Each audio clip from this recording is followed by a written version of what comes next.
mission on this planet is to make a child happy. Just remember what your past is. Bonnie still needs us.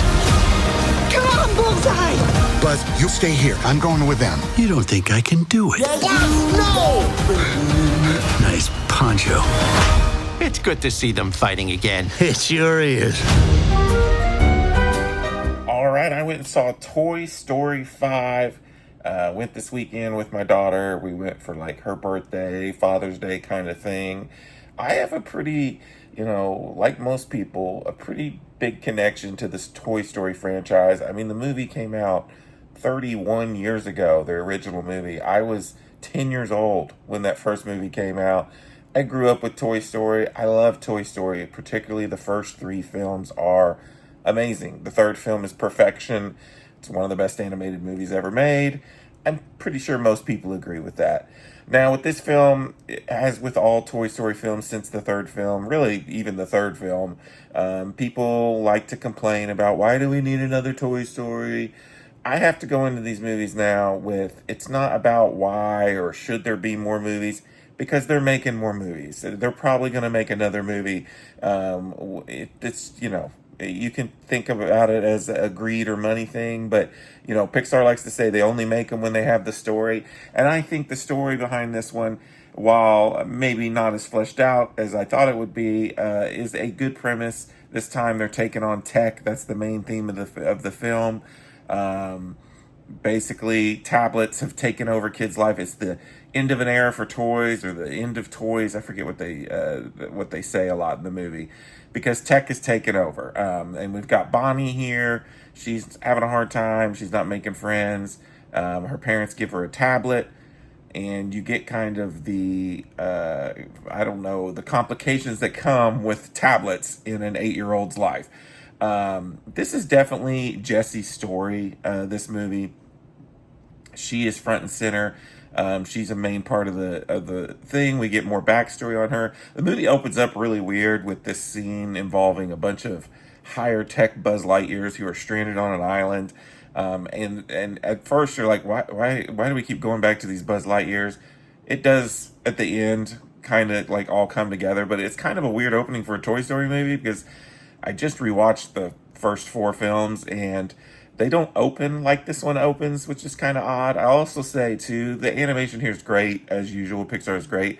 Toy Story 4 had amazing, like almost photorealistic animation. This one does too, but when we go into playtime, we do this weird, like almost hand-drawn kind of effect, which once again, I don't think that, I just recently watched the Toy Stories. That is not what we did in the previous Toy Stories when we were doing playtime, imaginary time or whatever.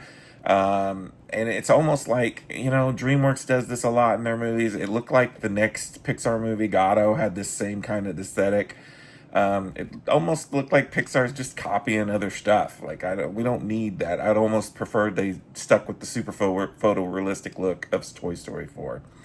But did I enjoy this film? Yes, I enjoyed this film. It's got to bring back to all the cast. This is just like Toy Story 4, though, and I think if you go back into my original Toy Story 4 review, the original cast kind of gets left behind for new toys. As a matter of fact, all the toys that we met in Toy Story 4, they're barely in this movie. And we've got some new toys that we have to introduce in this one. And it's just like, I get why they do it. We got to have new toys. And I did really like Conan O'Brien as the Smarty Pants, the toilet trainer toy. It was fun, but sometimes you're like, man, I miss the old toys, and they're just kind of standing around in the background and have maybe like one line. I thought the story was good here. I don't know if it went far enough. Once again, I have to look at this separate from the Toy Story franchise. Is this as good as the first 3 films? No way. But I don't know if they're ever going to be able to make a movie as good as the first 3 films. So if I look at it separate from everything else, is it a good animated film? Yes, it's better to me than Pixar's earlier film Hoppers by a mile. And it is a really good film. It doesn't live up to the first 3 films, and we're in a whole new era. Andy's not even in this anymore. We're in the Bonnie era of Toy Story, and I bet we're going to get a Toy Story 6 to maybe finish off the Bonnie era. But I had fun with it. I enjoyed it. It does have a little heart. Not as much as the previous films, but there's some there, particularly with Jessie and her past.